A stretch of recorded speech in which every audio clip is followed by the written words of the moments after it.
saying to you is because we assume things because we might see. So the Quran made the following prediction in chapter number 30 of the Quran, the first 5-6 verses. It made the prediction that the Roman Empire would defeat the Persian Empire 3 to 9 years at the time of that revelation. So it will be from 3 to 9 years, and it will be in a nearby land, and that the Muslims would rejoice. Now, if we have a probability theory, weak at that time, very weak. Excuse me, my friend. I'm just sorry. I don't understand. What? Oh, sorry. Muslim was very weak. Oh yes, at that time. sorry. I thought you were. Yes, yeah. So the Roman Empire was very weak at that time, which was another important point. Now, my point is we have a probability theory, machine here. We're putting in these 4 variables. Variable number 1, the time period. Variable number 2, the geography. Variable number 3, who will be happy, who will not be happy, because it says the Muslims will rejoice. And variable number 4, if you want to accept this understanding, is who is going to beat who, right? And by the way, there's the 5th variable, because some scholars say, and this is a new thing, but some scholars say that even there's a geological variable, because it happened in a part of the earth which was very low in terms of the geology, the geological disposition of that place. Now, all of those 5 things happened exactly the way the Quran said it would happen. Now, I want to tell you something, right? But so far, the Roman Empire has collapsed. That's where I got to from you. But no, the Roman. What was the other geological? I didn't say it collapsed. I said it was. The Roman Empire was on the brink of collapse. The Roman Empire was on the brink of. The Roman Empire was on the brink of collapse. The Quran predicted that in 3 to 9 years that it would come back and defeat the Persian Sassanid Empire. Yes, and therefore this prophecy, you could say, or this prediction materialized exactly the way the Quran is. Is there any prediction now for modern times then? Absolutely. I like the questions. He's got good questions.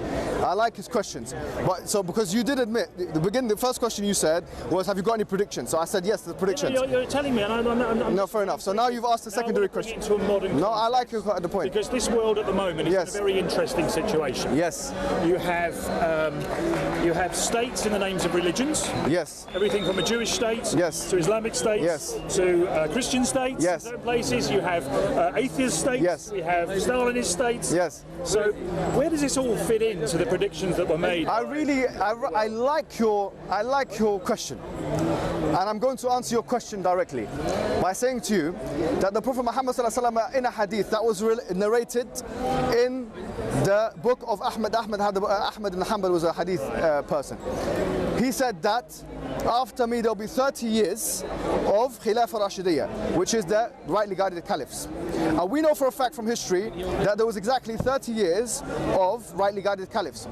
He predicted this. He said that there will be 30 years, and we know that the 4 caliphs, which are Abu Bakr, Umar, Uthman, Ali, if you add all of their reigns together, it's exactly 30 years.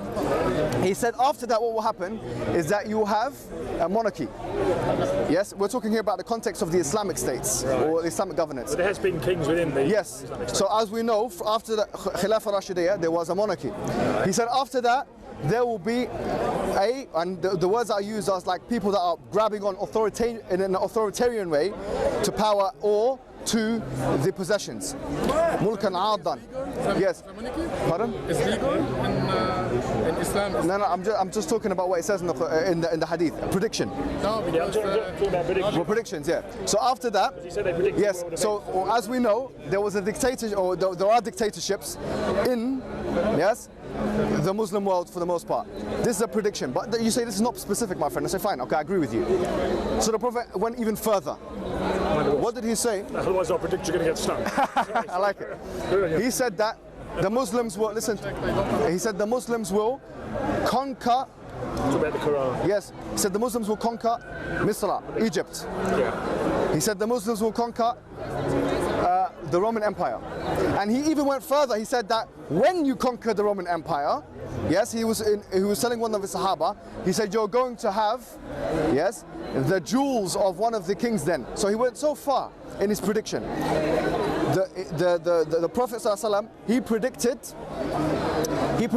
so many things that, I'm just starting with the geographic and political things, and we'll go into some more sociological things. He predicted in some riwayat, as in Ibn Kathir's book, Al-Bidayah wal-Nihaya, yes, he said that the Prophet Muhammad ﷺ predicted that the Muslims will go into India. Al-Hind, and he said also Sindh, which is Pakistan. He predicted that the Muslims will be in Masharik al-Ard wa Magharibiha, that they will basically expand eastward and westward. He predicted, and by the way, this is a hadith which is sahih, a prophetic saying which is sound. He predicted furthermore, so these are the things which are predicted by the Prophet. Now I want you to imagine something. Someone who has a very small following of 10, 20, 30 people in his early days is making predictions that Islam will spread to these massive empires and will go into the houses of all of these people. In fact, there's a hadith that says Islam will enter the house of every person. What does that mean? I'll tell you what that means. There's even a hadith that says that there will be like a light in every house and it will be a fitna for the people, which means that it will have a triding effect. Let me ask you a question. This, the scholars have said, is TV. Is TV. So go ahead. Because I can now, thank you. And that's just some of the things. There's so many. Right, forget the religious angle for a minute. Put the human angle. You're a human, I'm a human, right? Put the angle in. So a lot of mind control goes on in humanity. We're designed by our genetic makeup to be very, very good at mind controlling each other in certain ways and arguing and debating like we are now, which is great. No, I think this is more of a discussion, which I like. Yeah, go ahead.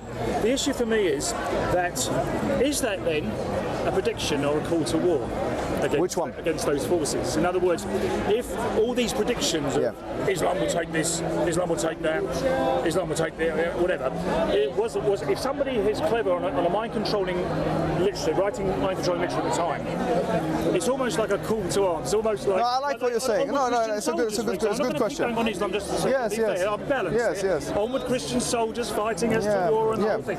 So religions have stood up. Yes. And how would you get, like, if you go back so to you're saying if you go back to Henry IV, for example, which I know well from Shakespeare, and it's once more into the breach, dear friends, once more, right? Close the wall up with our English dead.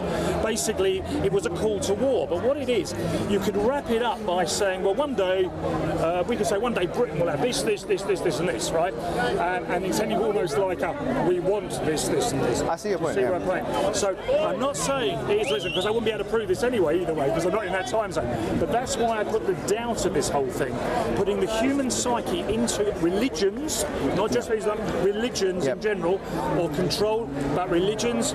If you then move to fascism, if you move to mind camps, if you move. By the way, I don't disagree with you. So you see by the way, I think part of what sometimes people will come with a view. By the way, a slightly different way. Why this is. Let me tell you something, right? I like the way you put that, and I'll tell you something. I think a lot of what you're saying is actually true. Not about the call to war, because the call to war, it's not a call to war. How do we know it's not a call to war? Because it was khabar. Right, no, I can see what you're saying, but and by the way, I'll tell you why it would not make sense for it to be a call to war. In addition to having been put in a khabar form, which means it's kind of like a narration of what will happen. It's a predictive form in the Quranic, in the Arabic language. In addition to that, the state of the Muslims at that time was that they were being bombarded, by all of the forces, and they couldn't even, Medina is like it's in Saudi Arabia. They couldn't even hang on to that. I mean, there were times where they were not being able to hang on to that blot of land, right? And so for someone to make predictions in that context of Muslims going here and there would seem a little bit above that person's pay grade, really. Yes. However, yes. But but what I was going to say was that your point is correct. I think you're right to say that religion. Listen, I'll admit to you right now. Religions control people, but it's not just religions that control people. It's human ideologies that control people as well. So me and you both agree. You can't have religion without the human issue. No. Fair enough. I accept that. So I don't disagree with you on that. I think that religions do have a part in controlling people. And I think that human ideologies, like even liberalism, funny enough. I mean, don't forget, liberalism was spread by the sword. Napoleon was a liberal. The British Empire were liberals. Yes, the Americans are liberals, but they annihilated the native population there.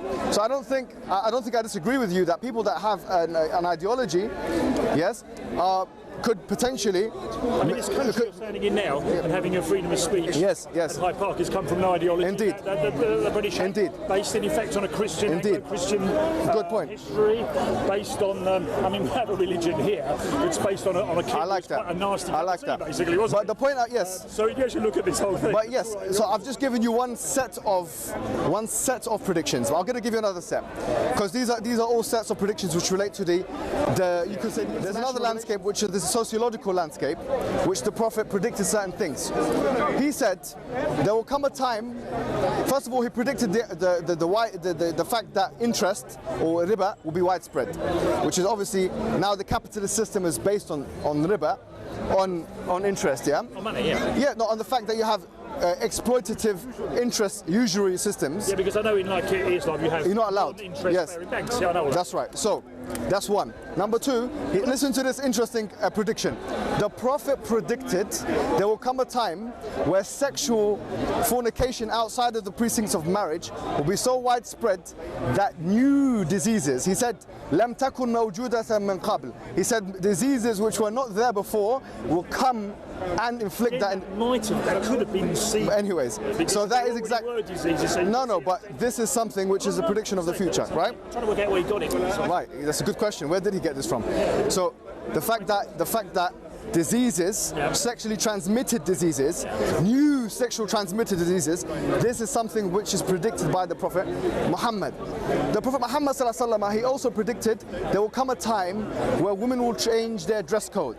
Because if you think about the medieval period until now, there was a completely different dress code. Even Christian women were dressed in a certain different way.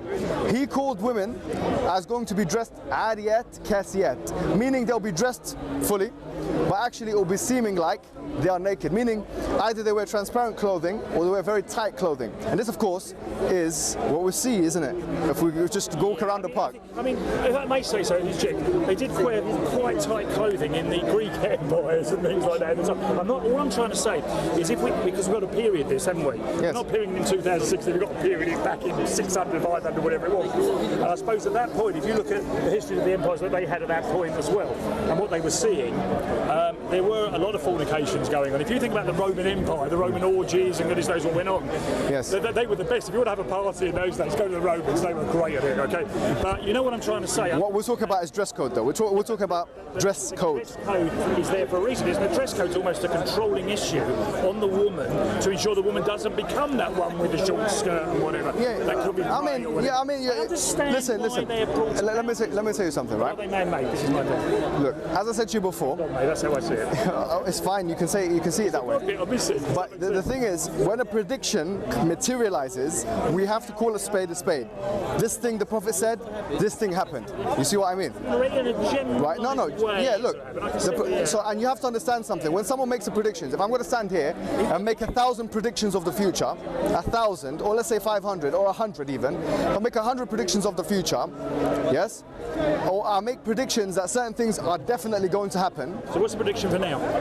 So, I mean, 2016. What did the Prophet Muhammad predict for now? Well, interestingly enough, there are certain things that... My lifespan, that's all. No. Interestingly enough, there are certain things that are mentioned in Hadith which relate to our context today.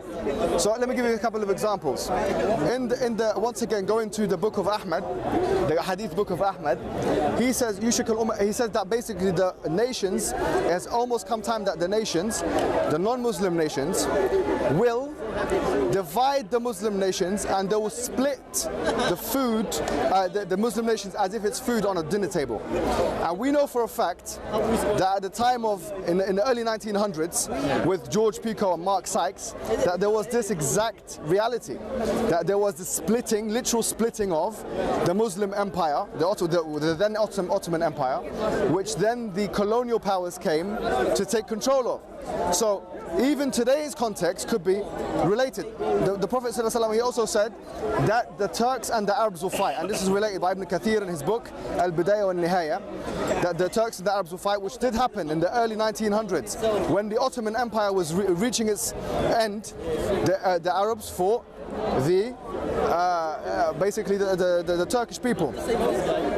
So once again, this is what you've done, if I can say. Yeah, the Arabs have had it. Yeah. You've given it in a context, and I thank you for this because it's quite very interesting. And I can understand where you stand, and maybe you're seeing where I stand because of maybe our different routes. Yeah. No, I'm happy with it. So we've gone down different routes to get to where we're standing together now, right? So therefore, my route's going to be different to the upbringing maybe you fair enough. How you've learned. Yeah. We are the sum of how we are, right? So I tried to have a wide view. That's why I tried to find out these things. I've travelled a lot. I've been to Muslim countries. I understand many I've been to Sunnis and Shia countries and all sorts of that. You've been to Iran? I haven't been to Iran, but I have been to the Maldives. I've been to the. Which one is Shia that you've been to? Just out of interest. I've been to Saudi Arabia. That's not Shia. No, I've been to the Maldives. That's Sunni as well. That's right? Sunni. Yeah. Okay. And I've been to Jordan. Sunni. And I've been to Egypt. No Shia countries there. Right. Okay. But anyways, but you see there's a conflict between the religion.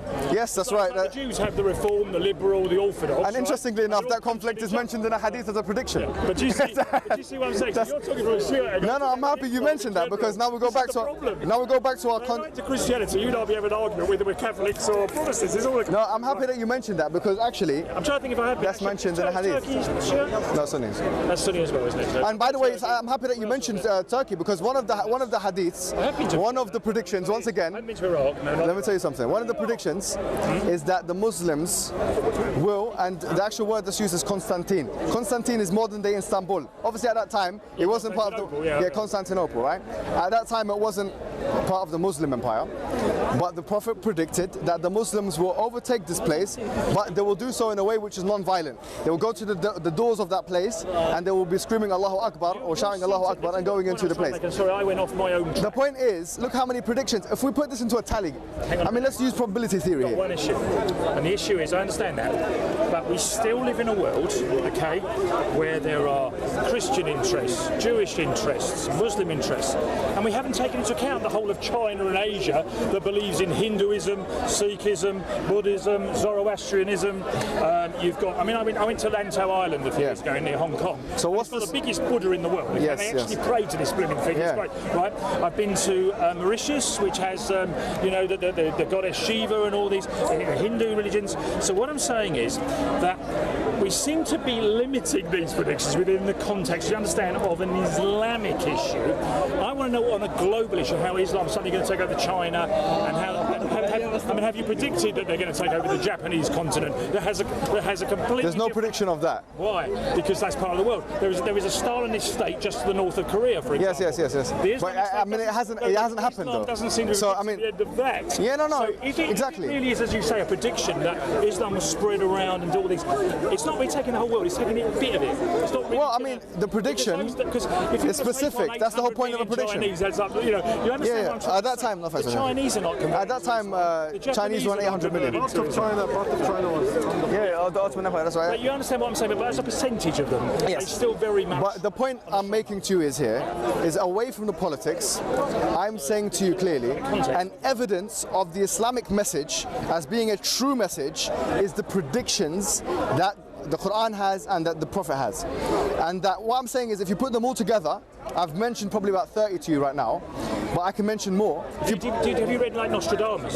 Yes, I'm happy that you mentioned Nostradamus. Very good. So the question is, did Nostradamus get everything right? Well, he got some of that right, and he got some of it wrong. Jesus right? But he got some of it very wrong. The point is, when the Quran, this is the thing, this is the point I want you to remember.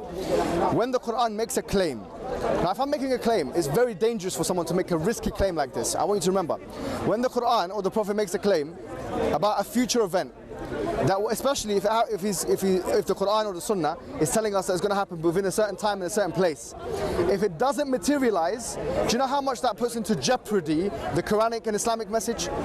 If I said to you right here, look, I mean, sorry to do this, but I'm a magician. I know the future. Look, the next who's playing now?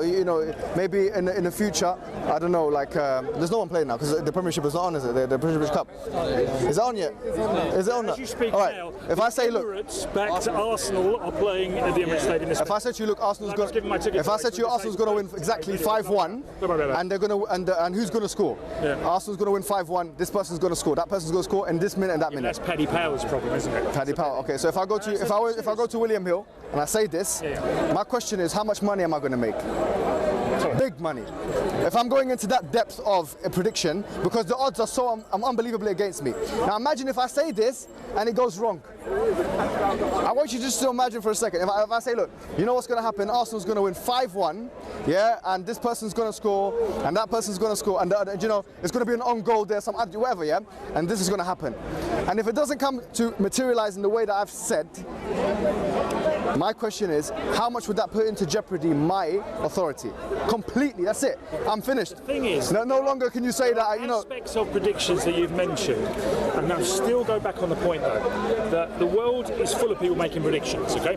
And some they'll say, look, we said this was going to happen. I mean, there's people within the New World Order now who have been doing amazing scams on people. They're taking money on the back of there's going to be a New World Order, or they're going to suddenly fund humanity now from all these gold that apparently is in things we can never see where the gold is. It's all like, and all these things are made, and they make predictions, and how they do it, and how the human beings work is when something happens, they backtrack on it and go, look, we said this would happen, and they throw something in that they may have said which was completely off kilter, if you know what I mean. Yes, but yes. It looks as if it was them that predicted it. Right. So again, whether you like my cynicism or not, you have to understand that because yes. I live in a world yes. of that is what I've seen in 55 years of life. Yes.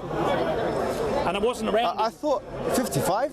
No. Thank you very much. I thought you were going to say 71. No. I was born in Welbeck, actually. But what I'm trying to say, 55 years old, okay? Yeah. Now, no, you look. I don't mind. I don't give my age. Right? I'm 55 years old. Next time I'll bring my passport, I'll show you the Oh my God. 55 years old, okay? So what I'm saying, in my 55 years of life experience, which is really what I've got to go on, let's be honest, I'm listening to, I've been schooled in religion, I listen to religion, I listen to debate, I travel the world, I see all this. Yes. People they do this. I accept you. You're right. I accept what you're saying. Detach this. No, you're right. From anything else. Skepticism, I think, you know, there's a place for skepticism. What I'm saying to you, listen, it's not clever. Listen to me. Look, listen to me. Man-made. What I'm saying to you, when it comes to the Quranic miracles, I've mentioned like I don't know how many Sunnah miracles, but let's stick with just the Quranic miracles for now. Right. The one that I've mentioned to you about the Romans, there's another one I'll mention to you. I haven't mentioned to you before. Right. I'll mention to you right now. The Muslims were at war with the non-Muslims, the pagan Arabs. The Quran, in no more than 2 or 3 different places in the Quran, it tells the Muslims that they will reign victorious over those pagan Arabs who are oppressing them, etc. Yeah, and that they will overtake that part of the land which they were originally expelled from, which was Mecca, right? So, for example, in chapter number 48 of the Quran, it says how. It tells you how they're going to do it. They're going to come in. It says محلقين رؤوسهم ومقصرين لا يخافون. It says that they're going to go in, shaving their head, and some of them will be trimming their head, and they're going to have no fear, because that's what they do before Hajj, meaning they're going to go do Hajj. Yeah, go to Hajj, yeah. So the point really is, imagine if that was wrong. Imagine if Mecca was never overtaken by the Muslims and it was never reclaimed by the Muslims. That would have humiliated the Islamic message. It would have completely put to jeopardy. Do you understand the point? You know, I get what you're talking about. I get where you are, okay? Yes. Because I'm getting where you are, and I'm getting why you're saying what you are. But the thing is that I'm still in the middle. I'll tell you why, because the issue for me... I like it. Now you're still in the middle, because before you were there, now you're here. No, when I say I'm in the middle, hang on. See, do you remember I told you about mind control? No, it's not mind control. Right, no, because I know what I'm saying is... Don't be scared of it. I know you're feeling hypnotised, but... conversation, not from a point of arrogance and dogma, but I come into conversation to see the sides. No, I like the way you spoken to me. For you, I haven't moved to this side of it, because the reason is... Not yet. I understand. Now, what I would do if I'm going to say to the religions in general, and also Islam, if I can be complimentary about it, is very clever if it's got all these people to believe in this for all these... hang on, very clever. Great mind games. That's how I see it.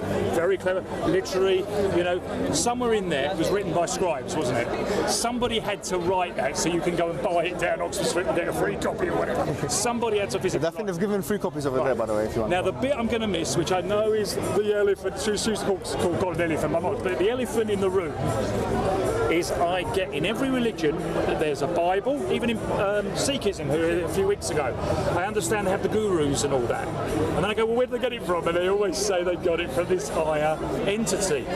For me, and I think this is where we're going to disagree, and I don't think we'll be able to solve it today, is I don't get the higher entity spoke to this individual. I just think it's the words of those individuals. Okay, but what I'm saying to you, that's what you believe. So it starts with humanity, is then propagated, but in modern times, like Mein Kampf, like Karl Marx or whatever, great orators, great books, followed by millions around the world, changed countries, changed regimes. Yes. There are people today, and you are still talking about Islam today because it was very well promoted and propagated. That's right. That I'm not denying. What I'm By the way, saying that's an interesting point, because, you know... I haven't got the bit above it, the God bit talking to that. Listen to me. For me, because I just see humans create. I want to say to you, because I think this is where we're obviously going to have to part ways. Stories all the time. What I'm saying to you is, look, is we have to put our subjective biases to the side. Well, it's not hold on. We're all subjective, right? We all have our biases. Yeah. I have my own sociological bias. I have my own psychological biases. You have your own psychological and sociological biases.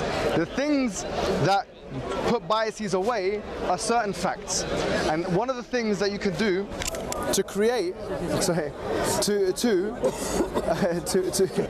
unite upon people that have bias is we look at the facts, we look at the numbers, we look at the probabilities. So you have a bias, I have a bias. But I'm basing probability on my experience of how I see the world. No, but look, I'm speaking to you from a strictly kind of like a mathematical perspective now. You have your own sociological bias, I have my own sociological bias. I'm saying where have you got your sociological bias from? From sociology. Your teachers, your parents? Everyone, yes. Right. So you must understand. And so have you, yeah? All of us are like that. With a completely different life history. Indeed, yeah. That's the point. So in order to in an African village now, I'd be having a really Indeed, I like it. I like that. Right. And had Hitler won, we would be having a completely different discussion. Isn't that right? Bloody good in German. No, that's what I'm saying. Yeah. Right. So the point is. Most of all, family were German anyway. But don't worry about that. That's a good point. I mean, the point really is, putting sociological biases to the side. What we do to resolve sociological biases is we don't speak about things that are sociological necessarily, and we try and unpack the probabilistic things, the things which relate to numbers and facts, which is why I said let's put all of these predictions into a machine, a probability machine, and let's look at the numbers. Now we can actually do that from a mathematical perspective. If I said to you right now, I predict that Arsenal will win 5-1, which is a team obviously, you know, Arsenal, football team, they win 5-1. Yes. If I say that, I go to the betting shop, they will look at the numbers and exactly, and they will give me the odds of that. Now I'm saying, why don't we apply the same logic when it comes to all of these probabilities, or all of these predictions rather, that the Prophet has predicted? If we do that, about this is very, very key to me now. Yes. We may not have time for this because I understand you want to talk about things, and I also want to say, but I'm going to let's finish with this. This is the issue about the higher things, because I see a world, nature, I see trees, we see skies. I've been up in many planes in my life. I'm sure you have probably, and we've seen the miracles of all that, right? When religious people talk, or based on religion or ideology or whatever, where the logic suddenly goes away from the humanity is when they talk about things like the higher deity, heaven and hell, all this. The heaven and hell descriptions are almost human descriptions of what would happen of going from a Mauritius pleasure beach to putting into a furnace, right? You know, and they are pretty much human concepts. I mean, the Prophet Muhammad said, just in relation to that. If I'm a naughty boy, hang on a second, if I'm a naughty boy and I'm going to go to hell, so that's a good way of putting it. Is the hell a medieval torture chamber? Because this is almost how that's No, it's a good question. The issue is that a question you want me to answer? Or? If you look at probability, go to any cemetery in the world now and open the coffins and see what's in there. Yes. You'll see probably bones. Yeah. Hopefully it's been going long enough before you get the rotting bit, but the rotting will happen and there's bones, right? We physically can see that as what happens. Yes. When someone dies, they appear to go into a total non-cognitive response with us. So the minute I die, this conversation ends and I don't even know I'm here anymore, right? So that's where we have the difference, because suddenly a religious person to tell the good news story is, don't worry, when you die in, it's great news, because you're going into a waiting room where some supreme being I've never met in my life is going to sit on a throne, hang on, this is how it's told to me, and will decide whether I can go into the good door or the bad door. Okay, I'm being flippant, but there's a way on, there's a reason. What we see physically in the existence of the world is not that at all. What we see is a rotting body, which either has to be burnt quickly. Yes. In foreign countries. No, not in our religion, bro. Not countries. I know you bury in this. That we burn a lot, and we also have to bury quick. You're very quick. They're very quick in Judaism, very quick. And Islam. And they bury in Islam. Why? Why? Because of the country's culture they eat. Now, why? Because our body's going to rot. So I know you're going to tell me about the physical goes and the spiritual, whatever. In my context, we don't see that spiritual bit. As humans, what we see is the physical death. So do you want me to there's no more address discussion that? going on in a human form between you and I. Yes, of course. Because the cognitive response has gone. Now, before you were born, the day before you were born, did you have any recollection of this world? Yes. Probably not. Oh, yeah. So if you didn't have any recollection of the world before, it was also logic in my theory that you go back to the state you were in when you die. Can I just respond to what you said? Because that's the most logical thing. All right, so just to conclude, I think this is an interesting debate and a discussion really, and we've unpacked lots of things. So let's talk about the first thing you said. You said that the fact that, I mean, you said the descriptions of heaven and hell are very much human descriptions. And Sometimes. Yeah, all right, so I will say to you in response to this that the Prophet Muhammad said in a hadith which is Sahih, I think it's Sahih Muslim. He said that Jannah, which is heaven, is something which is لا يخطر على قلب بشر. Yeah, it's something which is no human heart has been exposed to. In other words, something which you cannot imagine. So why do they say that it's in certain contexts? They're talking about let me just wines, right. Virgins, so what it is that these are descriptions, these are imageries that are created so that human beings can be free in their own imagination to imagine the eternal grace or the eternal garden, right? Or the eternal disgrace or the eternal doom. Right.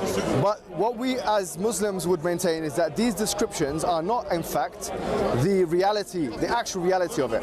The actual reality can only be comprehended when the human physical self is actually put into that new dimension, to that new metaphysical dimension. Now your point of what about those individuals that are in the grave, all we see physically is bones and writing. This is exactly what's mentioned in the Quran.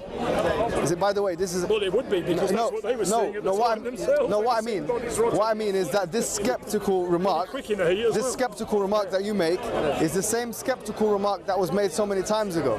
That when we are bones and when we are bones and and dust, will God raise us alive again? And the Quran has a response. Do you want to hear the Quranic response? The Quranic response is as follows.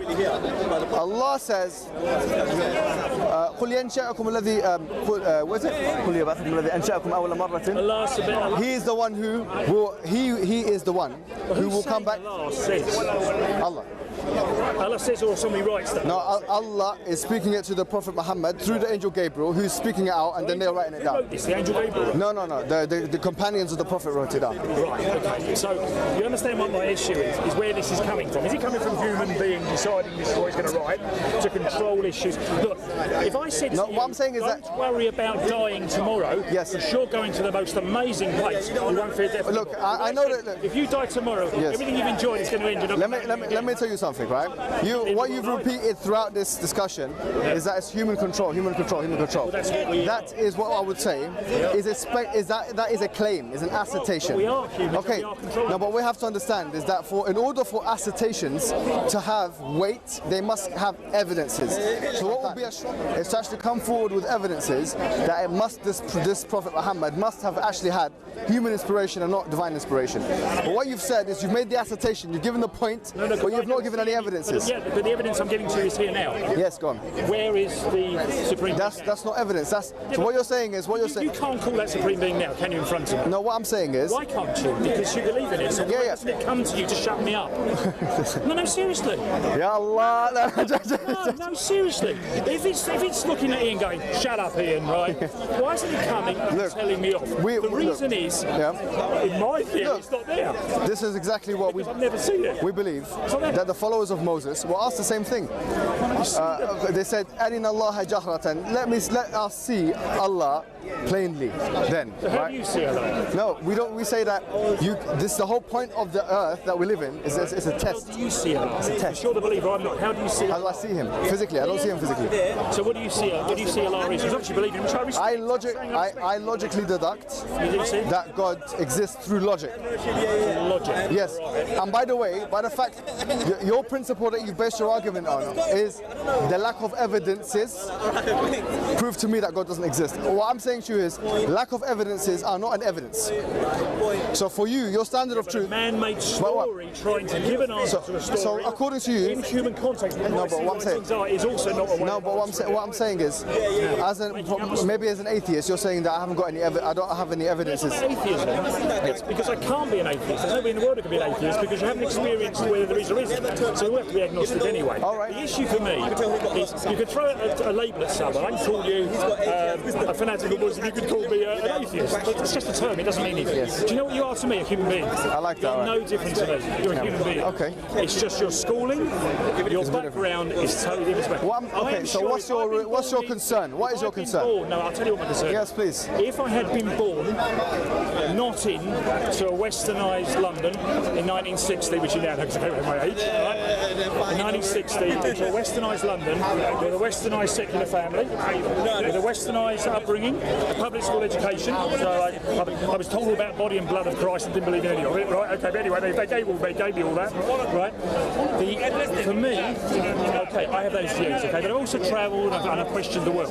You have come from another, I don't know what it is, but you've come from probably another history. You've come from a different history. You have his, have all that. So we're the sum of our parts. If, however, I am shocked, if I've been born into a very orthodox Jewish family, for example, I'd be having a totally different conversation.